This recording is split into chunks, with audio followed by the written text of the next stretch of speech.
Mais au sujet d'Israël, il dit « J'ai tendu mes mains tout le jour vers un peuple rebelle et contredisant » Romains 10, 21. Le peuple fut dispersé à cause de leur désobéissance à Dieu. Ils vivaient dans toutes les parties du monde. Nous les voyons maintenant revenir et forcés par plusieurs circonstances à s'établir en Terre Sainte,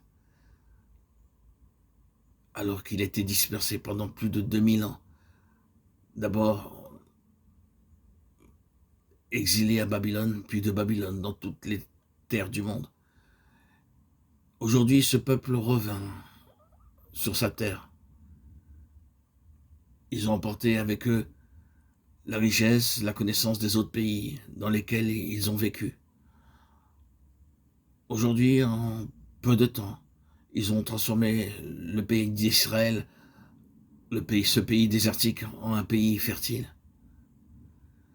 Si vous étiez allé en Terre Sainte bien avant je dirais, l'entrée des Juifs revenant en Terre Sainte, vous n'auriez vu qu'un désert. Vous trouvez maintenant, après toutes ces années, un magnifique pays avec des villes prospères. Ils construisent encore et toujours des bâtiments, des buildings, des routes, des écoles, des universités.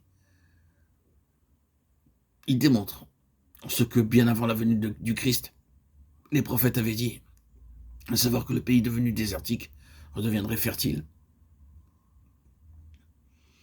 Ils ont soigneusement préservé les Écritures. J'ai passé un bon moment en Terre Sainte avec des croyants juifs.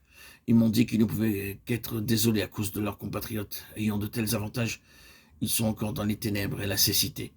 Ils peuvent vraiment être appelés le sel sans saveur. Ils sont dans une totale cécité spirituelle. Ils se sont farouchement opposés à l'évangile du Seigneur Jésus-Christ. Ils n'autorisent personne à prêcher ouvertement l'évangile. Ils ne se soucient pas de l'entrée du mal dans le pays. En fait, ils en ont déjà introduit de l'Europe et d'autres pays par leur venue.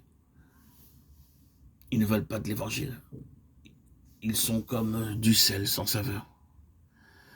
Travaillez non pour la nourriture qui périt, mais pour celle qui subsiste, pour la vie éternelle, et que le Fils de l'homme vous donnera, car c'est lui que le Père, que Dieu lui-même a marqué de son sceau. Jean 6, 27. En s'opposant à l'évangile du Seigneur Jésus-Christ, ils ont perdu tout ce qui pouvait les rendre féconds. Et ils sont restés aveugles. Un voile est posé sur leurs yeux.